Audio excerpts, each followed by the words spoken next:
اور آپ علیہ الصلوۃ والسلام نے ذوالقعدہ کے آخر حشرے میں مدینہ سے روانگی فرمائی۔ تو آپ علیہ الصلوۃ والسلام کے اس اعلان پر تقریباً 1,40,000 کا جو مجمع تھا، وہ لشکر تھا، آپ علیہ الصلوۃ والسلام کے ساتھ جمع ہوا، اور یہ مجمع آپ علیہ الصلوۃ والسلام کے ساتھ حج کا ارادہ رکھتا تھا۔ آپ علیہ الصلوۃ والسلام نے ذوالحلیفہ ایک مقام ہے، اس سے احرام باندھا اور پھر مکہ کی طرف کوچ فرمایا، بیت اللہ کی طرف سفر فرمایا۔ آپ علیہ الصلوۃ والسلام کے اس سفر کو سفر حج کہا جاتا ہے، اور اس کے چند نام آپ حضرات نے سن رکھے ہوں گے کہ آپ علیہ الصلوۃ والسلام کے اس حج کو حجۃ الوداع کہا جاتا ہے۔ وداع کا معنی یعنی رخصت کرنا۔ تو آپ علیہ الصلوۃ والسلام کے خطبے میں یہ الفاظ موجود ہیں کہ آپ علیہ الصلوۃ والسلام نے صحابہ کرام رضوان اللہ تعالی علیہم اجمعین کو مخاطب کر کے فرمایا، اے لوگو کہ مجھے آج کے بعد یہ امید نہیں ہے کہ اس مقام پر دوبارہ آپ سے ملاقات ہو، اتنے مجمع میں آپ سے ملاقات ہو۔ تو گویا کہ آپ علیہ الصلوۃ والسلام خود اپنے کلام میں یہ ارشاد فرما رہے ہیں کہ یہ ہماری ملاقات آخری ہے، رخصت ہونے والی۔ تو اس لیے اس سفر حج کو کہا جاتا ہے حجۃ الوداع، کہ آپ علیہ الصلوۃ والسلام کا آخری حج، رخصت ہونے والا حج۔ اور اسی طرح اس حج کو حجۃ الاسلام، اسلام کا حج بھی کہا جاتا ہے، کہ آپ علیہ الصلوۃ والسلام کا یہ جو حج ہے، جس حجۃ الوداع بھی کہا جاتا ہے، یہ آپ علیہ الصلوۃ والسلام کا ہجرت کے بعد پہلا اور آخری حج ہے، تو اس لیے اس کو حجۃ الاسلام بھی کہا جاتا ہے۔ پھر اسی طرح اس حج کو حجۃ البلاغ بھی کہا جاتا ہے، بلاغ کا معنی ہوتا ہے پہنچانا۔ تو چونکہ اس حج میں آپ علیہ الصلوۃ والسلام نے پورے دین کا نچوڑ اور پورے دین کا خلاصہ ایک کثیر تعداد کا جو مجمع تھا اس کے سامنے پیش کیا، تو اس لیے اس کو حجۃ البلاغ بھی کہا جاتا ہے۔ اور اس حج کے دوران آپ علیہ الصلوۃ والسلام نے جو خطبے ارشاد فرمائے، چاہے وہ میدان عرفات کا خطبہ ہو یا منا کا خطبہ ہو، یا اسی طرح آپ علیہ الصلوۃ والسلام سے کچھ سوال کیے گئے، آپ علیہ الصلوۃ والسلام نے ان کا جواب دیا، تو ان تمام آپ علیہ الصلوۃ والسلام کے ارشادات کو، خطبات کو کہا جاتا ہے خطبہ حجۃ الوداع۔ خطبہ حجۃ الوداع ہے کیا چیز؟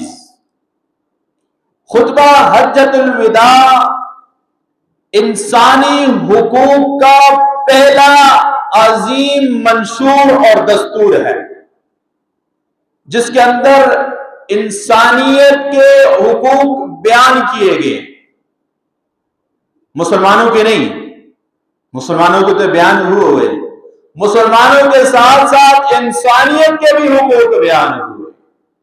تو اس لیے اس خطبے کو، یوں تو آپ علیہ الصلوۃ والسلام کا ہر فرمان ہمارے سروں پر ہے، ہمارے آنکھوں کا تارا ہے، لیکن آپ علیہ الصلوۃ والسلام کا یہ جو فرمان ہے جسے خطبہ حجۃ الوداع کے نام سے موسوم کیا گیا ہے، یہ مسلمانوں کے لیے مشعل راہ، ایک راستہ، ایک شاہراہ آپ علیہ الصلوۃ والسلام نے مسلمانوں کو دے دی کہ مسلمانوں، جس خطبے کے شروع میں فرمایا کہ مجھے امید نہیں ہے کہ آئندہ اس مقام پر آپ سے ملاقات ہو، تو اس لیے جو کچھ آپ نے مجھ سے سیکھنا ہے وہ سیکھ لو، جو تعلیمات آپ نے مجھ سے لینی ہے وہ لے لو، اس لیے کہ اب میری رخصت کا وقت آ چکا ہے۔ تو آپ علیہ السلام نے اس حج کے موقع پر جو خطبات ارشاد فرمائے، جو گفتگو ارشاد فرمائی، انہیں خطبہ حجۃ الوداع کہا جاتا ہے، جو انسانی حقوق کا پہلا منشور۔ اب اس خطبے میں ہے کیا چیز ہے؟ چند ایک نکات ہیں آپ حضرات کے سامنے ترتیب کے ساتھ بیان کیے گئے۔ سب سے پہلا نکتہ، آپ علیہ السلام نے انسانی مساوات کو قائم کیا، انسانی مساوات کو قائم کیا کہ سارے کے سارے مسلمان آپس میں بھائی ہیں، اور اس کے اندر قومی تعصب، لسانی تعصب، علاقائی تعصب، سب کو آپ علیہ السلام نے ختم فرمایا، اور فرمایا لا فضل لعربی علی عجمی، کسی بھی عربی کو عجمی کے اوپر، عربی کہتے ہیں عرب میں رہنے والے جو لوگ ہیں انہیں عربی کہا جاتا ہے، اور عجمی عرب کے علاوہ جتنے بھی لوگ ہیں وہ عجمی ہیں۔ عجم کا معنی ہوتا ہے گنگا، تو یہ عرب لوگ اپنے علاوہ لوگوں کو عجمی کہتے، لیکن ان کو بولنے کا، ان کو گفتگو کرنے کا طریقہ ہی نہیں ہے۔ تو خیر یہ ایک الگ موضوع ہے۔ تو فرمایا لا فضل لعربی علی عجمی، کسی بھی عربی کو عجمی کے اوپر کوئی فضیلت نہیں ہے، اور نہ ہی کسی عجمی کو کسی عربی کے اوپر فضیلت ہے، اور نہ ہی کسی سرخ کو، کسی سفید کو کسی کالے پر، اور نہ کسی کالے کو کسی سفید کے اوپر کوئی بھی فضیلت حاصل نہیں۔ ہاں فرمایا الا بالتقوی، اگر کسی کو فضیلت حاصل ہے، کسی کو اہمیت حاصل ہے، کوئی اللہ کے ہاں اگر قریب ہے، اگر اس کا کوئی منصب ہے، رتبہ ہے، اس کا کوئی درجہ ہے، فرمایا وہ تقوی ہے، وہ اللہ کا خوف ہے۔ اور یہی مفہوم اللہ تعالیٰ قرآن میں مجید میں فرماتے ہیں یا ایھا الناس، لوگو انا خلقناکم من ذکر و انثی، ہم نے آپ کو ایک مرد اور ایک عورت سے پیدا کیا۔ تمہاری حقیقت کیا ہے؟ ایک مرد اور ایک عورت ہے۔ سارے کے سارے انسان، چاہے وہ عربی ہو، عجمی ہو، چاہے وہ اونچے قبائل سے تعلق رکھنے والے ہو یا ادنا کسی قبیلے سے تعلق رکھنے والے ہو، تو فرمایا تم سارے کے سارے کیا ہو؟ ایک مرد اور ایک عورت سے پیدا کیے۔ پھر یہ کیا ہے؟ ایک قوم، دوسری قوم، تیسری قوم، ہر ایک اپنی قوم کے اوپر ناز کرتا ہے۔ فرمایا یہ جو قومیں بنائی گئی ہیں وَجَعَلْنَاكُمْ شُعُوبًا وَقَبَائِلَ لِتَعَارَفُوا، یہ جو قومیں بنائی گئی ہیں، یہ جو قبیلے ہیں، فلاں قبیلہ بہت بڑا ہے، فلاں قبیلہ بہت بڑا ہے، فلاں قبیلے کا بہت بڑا اعزاز ہے۔ فرمایا یہ کیا ہے؟ لِتَعَارَفُوا، پہچان کے لیے۔ کسی قبیلے کا اونچا ہونا یہ اللہ کے نزدیک کوئی اہمیت نہیں رکھتا۔ اللہ کے نزدیک اہمیت وہ شخص رکھتا ہے جس کے دل کے اندر خوف ہو، خوف خدا ہو۔ تو سب سے پہلی چیز آپ علیہ السلام نے انسانی مساوات کو قائم کیا کہ سارے کے سارے مسلمان کیا ہے؟ آپس میں بھائی ہیں۔ کسی کو کسی کے اوپر کسی حسب نسب کی وجہ سے، کسی بھی قومیت کی وجہ سے، کسی بھی علاقے کی وجہ سے، کسی انسان کو، کسی مسلمان کو ایک دوسرے کے اوپر کوئی بھی فضیلت نہیں ہے۔ فضیلت ہے تو صرف اور صرف خوف خدا کی وجہ سے۔ جو شخص اللہ کے ہاں تقوی والا ہے، اللہ کے ہاں رتبے والا ہے، تو یہی مسلمان، یہی شخص دوسروں کی نظر کے اندر بھی اور اللہ کی نظر کے اندر بھی اہمیت کا حامل ہے۔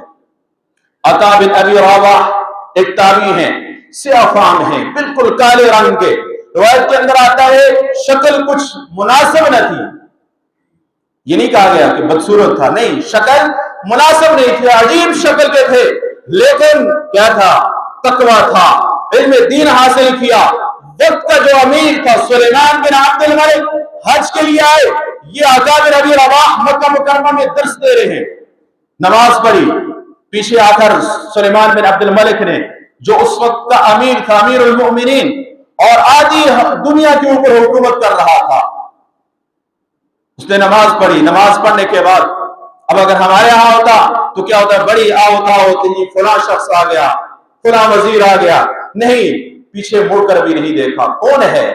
سلیمان بن عبد الملک، امیر المؤمنین، آدھی دنیا کا حکمران، پیچھے مڑ کر بھی نہیں دیکھا۔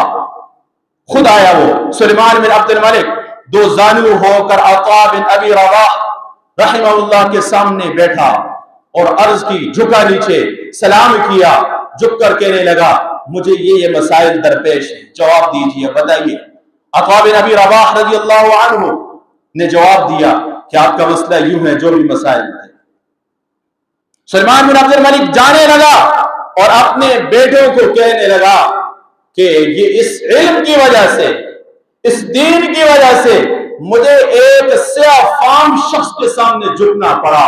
بیٹو، اگر آپ کو اللہ کے ہاں رتبہ چاہنا ہے، لوگوں کی نظروں میں اگر آپ نے رتبہ چاہنا ہے، تو اللہ کے ہاں آپ نے اپنے ایک مقام پیدا کرنا ہے جسے تقویٰ کہا جاتا ہے۔ حضرت بلال رضی اللہ عنہ، بلال حبشی، حبشہ کے رہنے والے، رنگ کے سیاہ ہے، لیکن کیا ہے آج مسلمان جب بھی نام لیتے ہیں کیا کہتے ہیں؟ سیدنا، ہمارے سروں کے تاج، ہمارے آقا حضرت بلال حبشی رضی اللہ عنہ۔ رنگ تو کچھ نہیں ہے، قومیت کچھ نہیں ہے، کوئی خاص قبیلے سے نہیں تھے، خاص قوم سے نہیں تھے، لیکن کیا تھا؟ تقویٰ تھا۔ تو سب سے پہلا جو پوائنٹ ہے خطبہ حجۃ الوداع کا، کیا علیہ السلام نے انسانی مساوات کو قائم کیا، فرمایا کہ سارے کے سارے مسلمان آپس میں بھائی ہیں، کوئی بھی کسی قوم کی وجہ سے، کسی زبان کی وجہ سے، کسی بھی علاقے کی وجہ سے کسی کو کسی کے اوپر کوئی فوقیت نہیں ہے۔ دوسرا پوائنٹ، آپ علیہ السلام نے خطبہ حجۃ الوداع میں جاہلیت کے جو رسوم تھے، جاہلیت کے جو طریقے تھے، اور اسی طرح سود کا خاتمہ فرمایا۔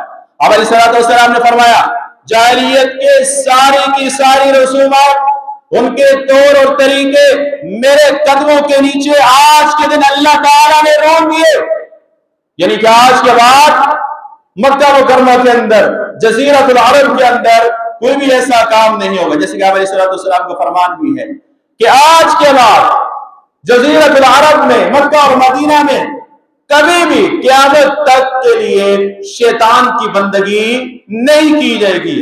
ہاں، شیطان کی پرستاری کی جائے گی، یعنی اس کی پیروی تو کی جا سکتی ہے لیکن اس کی بندگی نہیں کی جا سکتی۔ تو آپ علیہ السلام نے خطبہ حجۃ الوداع میں دوسرا جو اہم پوائنٹ بیان کیا کہ آج کے دن جاہلیت کے جتنے بھی طریقے ہیں وہ سارے کے سارے میرے قدموں کے نیچے رون دیے گئے ہیں۔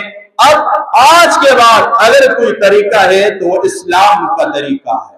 اور اسی طرح علیہ السلام نے سود کے بارے میں فرمایا کہ میں آج کے دن اپنے چاچا حضرت عباس کا جو سود تھا وہ باطل کرتا ہوں۔ آج کے بعد مسلمان اور اسلام کے اندر سود کی بالکل گنجائش نہیں ہے۔ اب علیہ السلام نے فرمایا کہ میں اپنے چاچا حضرت عباس کا سود خود ختم کرتا ہوں۔ ہاں، جو اس کا راس المال ہے، کسی کی اصل قیمت ہے، وہ تو واپس کر دی جائے گی، اس کے اوپر جو منافع ہے پرافٹ اس کو نہیں ملے گی۔ تو یہ سود کا معاملہ جو ہے یہاں علیہ السلام نے خطبہ حجۃ الوداع میں 1,40,000 صحابہ کرام کے سامنے اشکار کیا، واضح کر دیا کہ اسلام میں آج کے بعد سود کی کوئی گنجائش نہیں ہے۔ اور اسی طرح علیہ السلام نے فرمایا جاہلیت کی جو رسومات تھی کہ ایک قتل کے اوپر ہزاروں قتل، فرمایا میں سب سے پہلے اپنے خاندان میں سے، یہ جو کہا جاتا ہے نا کہ انسان اگر انقلاب لانا چاہتا ہے، کسی بھی قسم کا انقلاب، تو سب سے پہلے اپنے گھر والوں سے سٹارٹ کرے، اپنے آپ سے سٹارٹ کرے۔ تو آپ علیہ السلام نے حجۃ الوداع کے موقع پر یہ سب سے پہلے اپنے گھر سے کر کے دکھایا۔ آپ علیہ السلام نے فرمایا کہ سب سے پہلا جو خون ہے ربیع بن حارث، آپ علیہ السلام کے چچا زاد بھائی تھے، قتل کیا گیا ایک شخص نے، تو آپ علیہ السلام نے فرمایا میں اس کا خون معاف کرتا ہوں کہ جس طرح جاہلیت کے اندر ایک قتل ہو گیا، پھر اس کے بدلے میں دوسرا قتل، پھر سے تیسرا قتل، چوتھا، پانچواں، ہزاروں سالوں تک لڑائی جاری رہتی تھی۔ آپ علیہ السلام نے فرمایا آج کے بعد ایسا نہیں ہوگا، قاتل کے بدلے میں قاتل کو، اگر جو قاتل ہے اس نے کسی کو قتل کر دیا، اب یہ نہیں ہے کہ قاتل کے بدلے میں کسی دوسرے کو اٹھا لو، قاتل جو ہے وہ تو بہت بڑا آدمی ہے بھائی، اس کا تو تعلق کسی بڑے قبیلے سے ہے، بڑا سردار ہے، اس کا تو بہت بڑا ایک نام ہے، نہیں، فرمایا اگر قاتل ہے چاہے وہ کتنا بڑا کیوں نہ ہو، اسی کو کٹہرے میں لا کر اسی کو قصاص کے اندر قتل کر دیا جائے۔ حضرت فاطمہ رضی اللہ تعالی عنہ آپ حضرات نے جانتے ہیں کہ آپ علیہ السلام کی لاڈلی بیٹی ہے، اور جس کے بارے میں آپ علیہ السلام نے فرمایا فاطمہ میرے جگر کا ٹکڑا ہے، جس نے فاطمہ کو تکلیف دی اس نے مجھے تکلیف دی۔ اب سنیے، علیہ الصلوۃ والسلام کی برگاہ میں ایک فیصلہ لایا گیا۔ فیصلہ کیا تھا کہ ایک عورت تھی، اس کا نام بھی فاطمہ تھا، اس نے چوری کر دی۔ چوری کرنے کے بعد جب فیصلہ آیا، قرآن اور اسلام کا فیصلہ یہ ہے کہ چوری کرنے والے چور، چاہے وہ مرد ہو عورت ہو، اس کا ہاتھ کاٹ دیا۔ فیصلہ آیا گیا۔ اب جہاں فیصلہ آیا گیا تو وہاں سفارشی بھی ہوتے ہیں۔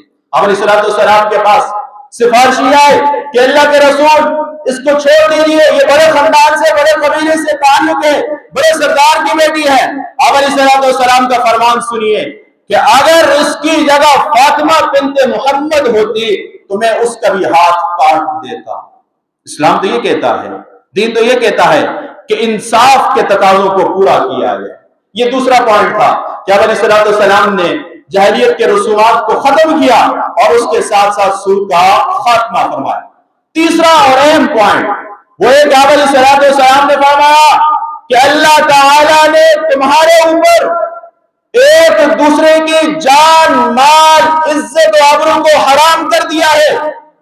جس طرح زمانے جاہلیت میں بغیر کسی وجہ کے کسی کو قتل کر دیا، بغیر کسی وجہ کے کسی کا مال چھین لیا، غاصب بن گئے، بغیر کسی وجہ کے کسی کے اوپر الزام تراشی، اس کے اوپر لعن طعن۔ اب علیہ الصلوۃ والسلام نے فرمایا کہ اللہ تعالی نے تمہارے اوپر ایک دوسرے کی جان کو بھی، مال کو بھی اور عزت و آبرو کو حرام کر دیا ہے۔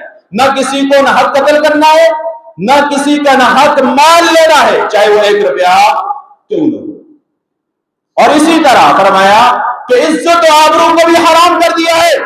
کسی مسلمان کو، کسی شخص کو اسلام یہ اجازت نہیں دیتا کہ آپ دوسرے مسلمان کی آبرو ریزی کریں، اس کی عزت کے ساتھ کھیلے، اس کے اوپر الزام تراشی کرے، لعن طعن کریں۔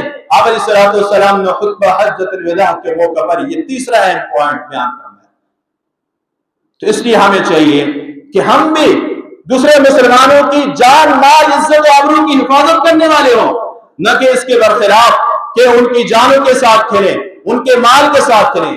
1 روپیہ بھی اگر آپ کسی کی اجازت کے بغیر لیتے ہیں، جس کے اندر آپ کا حق نہیں ہے، وہ آپ کے لیے لینا جائز نہیں ہے، حرام ہے، وہ آپ نہیں استعمال کر سکتے۔ اسی طرح کسی کی مال کے علاوہ، ایک تو پیسہ آ گیا ہے، پیسہ نہیں لے رہے، کسی کی کوئی چیز اٹھا لیتے ہیں بغیر اس کی اجازت۔ ایک آپ کو مثال دیتا ہوں، چارجر کی بات لے رہے ہیں، ہر ایک بندے کی ضرورت ہے اور اس کو ہم کوئی چیز بھی نہیں سمجھتے کہ اتنی کون سی بڑی بات ہے، بھائی چارجر ہی تو اٹھایا ہے۔ اگر آپ بغیر اجازت کے کسی کے چارجر اٹھا لیتے ہیں، اس کی کیپ اٹھا لیتے ہیں، اس کے جوتے اٹھا لیتے ہیں، یہ بھی آپ کے لیے جائز نہیں، یہ حرام ہے۔ علیہ الصلوۃ والسلام نے خطبہ حجۃ الوداع میں یہ واضح کر دیا، صاف کر دیا ہمارے لیے۔ تو ہمیں چاہیے خطبہ حجۃ الوداع جو انسانی حقوق کا ایک عالمی منشور ہے، دستور ہے۔ نصر میں نے شروع میں کہا تھا کہ مسلمانوں کا حقوق نہیں بیان کیے، آپ علیہ الصلوۃ والسلام نے انسانیت کے حقوق بیان فرمائے۔ علیہ الصلوۃ والسلام نے فرمایا جس شخص نے کسی ذمہ کو، ذمہ وہ ہوتا ہے جو آپ کے ملک میں، جو کسی بھی ملک کے اندر، آج کے دور کے اندر کی بات کرتے ہیں کہ وہ ویزا لگا کر آتا ہے، اسے ذمہ کہا جاتا ہے شریعت کے روح میں۔ اگر کوئی شخص ایک معاہدہ کر کے، ویزا لگا کے وہ آپ کے ملک میں آتا ہے، چاہے وہ کافر ہو، تو علیہ الصلوۃ والسلام نے فرمایا جو شخص ایسے شخص کو قتل کرتا ہے جو ایک معاہدے کے طور پر آپ کے ملک میں آیا ہے، جو ویزا لگا کے آیا ہے، اس کے پاس پاسپورٹ بھی ہے، سب کچھ ہے، سارے ڈاکومنٹس موجود ہیں، آج کے دور کی بات کر رہا ہوں، اگر کوئی شخص ایسے شخص کو بھی قتل کرتا ہے، فرمایا وہ جنت کو دور، جنت کی خوشبو بھی نہیں پا سکے گا۔ انسانی حقوق، اسلام تو ہمیں یہ حقوق سکھاتا ہے کہ ایک غیر مسلم کی، اس کی جان، اس کی مال، اس کی عزت و آبرو کی حفاظت کا حکم دیا ہمیں، اور پھر چہ جائے کہ مسلمان ہو، مسلمان کی عزت کے ساتھ، مسلمان کے مال کے ساتھ کھیلا جائے۔ اللہ تبارک و تعالی سے دعا ہے جو کچھ کہا اس پر عمل کرنے کی توفیق عطا فرمائے۔